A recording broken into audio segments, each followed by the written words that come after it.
We've got Duncan's old rally steed here now in the ownership of Toby, and it's come in for new steering joints. So last time I remember competing against Duncan in our 142 was on the Southwest Endurance back in 2006, a terrific event. We were tagged on to the end of the endurance rally as historics and had a cracking time. I think unfortunately Duncan retired fairly early on that event. Now with the 140 there's a choice of centre. Okay, boys, hush. Sorry, where was I? So here is the difficulty, the centre tie rod. So it's got its two ball joint ends on each one. Now you can see here, we've got a very thin male rod in the centre going into female threads on the ball joint ends. Okay, so that's a critical difference, and this is now unobtainable.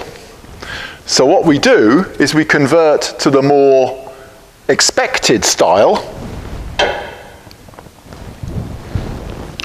which is the big female rod and male ball joint ends.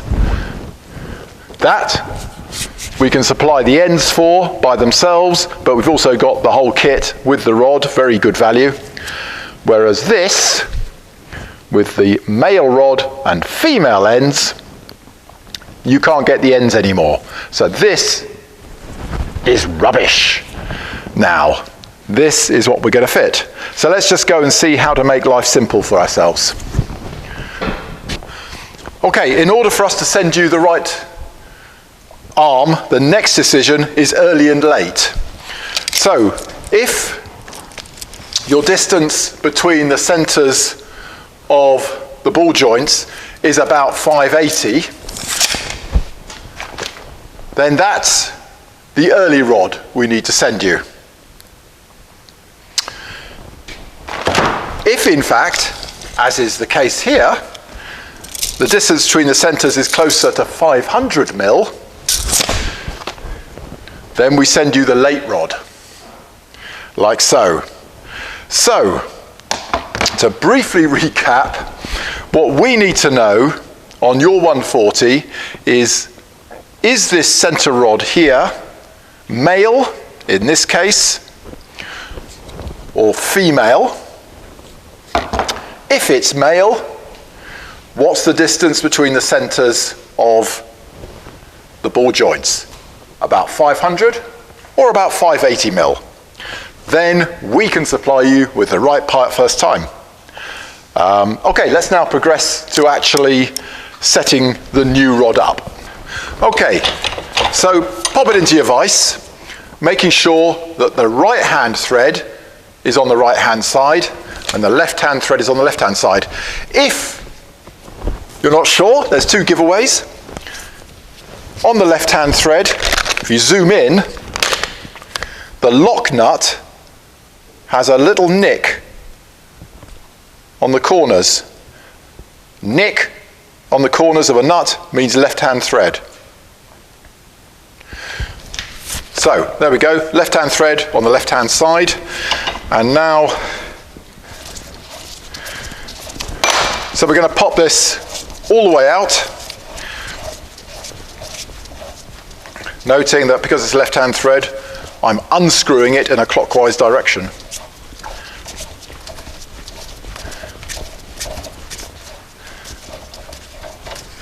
And a goodly dob of copper slip, and then we're going to wind it on till we just feel there. I've got the first of the thread has now attached, I can't pull it out. Now I'm going to do 20. 1, 5, 10, 15, 20. Okay, now we'll just leave that there for the moment. And likewise on the right hand rod.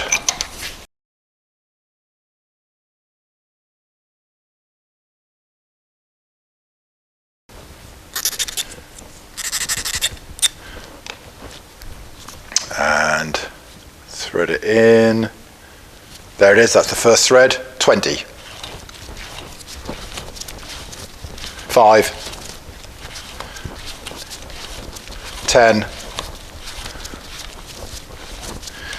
15. 20. There we go. And then just let's compare. Well, it can go in 2 more turns. 1, 2. Getting this the right way round. 1, 2. Okay, that looks very similar. So I'm now just going to wind on the lock nuts, hand tight.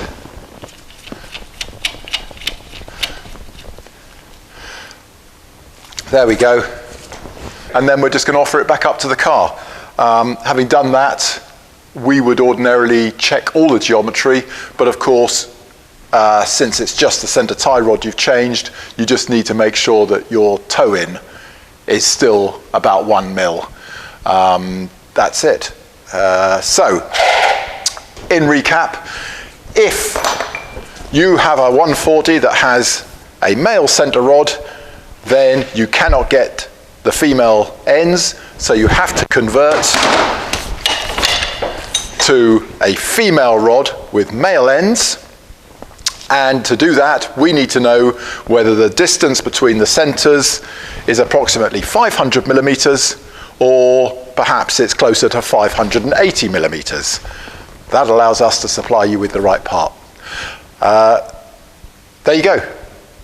Volvo 140 center tie rods.